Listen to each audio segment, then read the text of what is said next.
Hello and welcome to City Focus. I'm Diane Gonzalez. There's a great deal of information on the city website at lincoln.ne.gov, and the most popular location is the police department. LPD gets over 200,000 hits a month, and they average over 50,000 accident report downloads a month alone. Joining me now to talk about this great site is Police Chief Tom Casady, the very tech-savvy Tom Casady with his laptop. And you're going to show us some of the cool new stuff on the City Police Department website. Diane, we've got some nice new content on our website, and one in particular that I'm very interested in more citizens knowing about, called Crime Alerts. It's a great system, an awfully good service that I think more people in Lincoln ought to be signed up for. And I'll just kind of explain to you the concept of Crime Alerts. We can push an email to you whenever a crime has happened near your home, or for that matter, near your business or near the school that your children attend. So that rather than having to come and look to see what's going on, you get an automated email that we'll send to you that has the basic details about the crime around the corner, the burglary in your own backyard.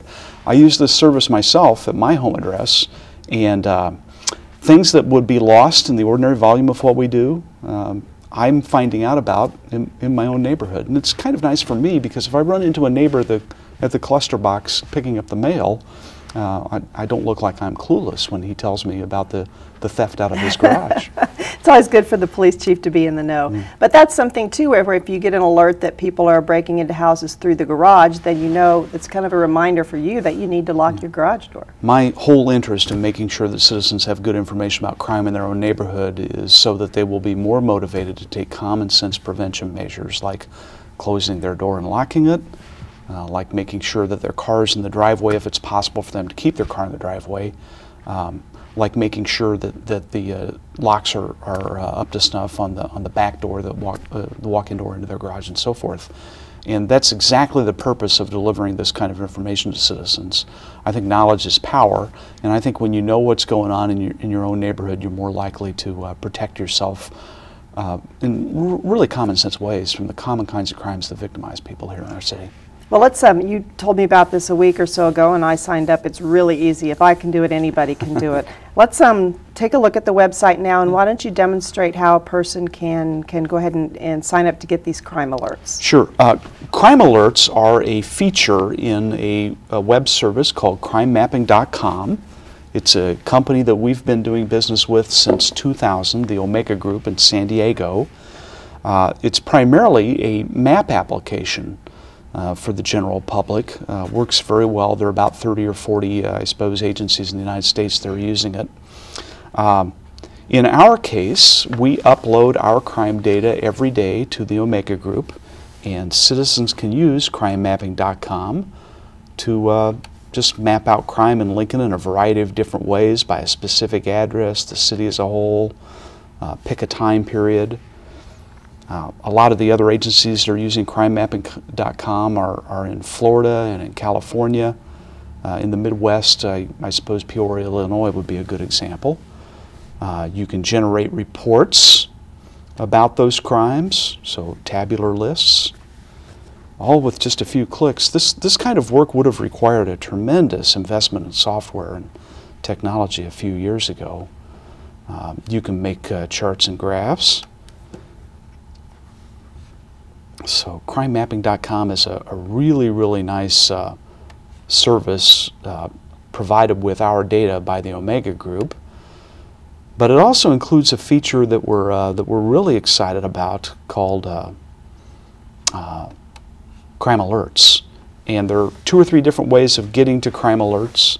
You can do it from the crimemapping.com site, or we have a hyperlink on the police department's website right on our front page in the middle to Crime Alerts. And Crime Alerts is a very, very simple process. You simply provide your email address and set up a few things.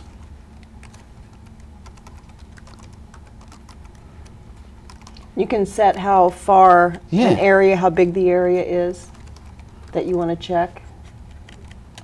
You have to be able to type. I'm having a little bit of trouble with that. And then you pick the address that you're interested in. We're here at 575 South 10th Street in Lincoln, Nebraska.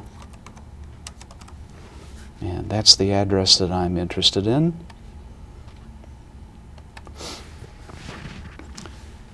And here's the buffer distance. Set the buffer distance. Now, what's your recommendation? My recommendation for most people is to start small.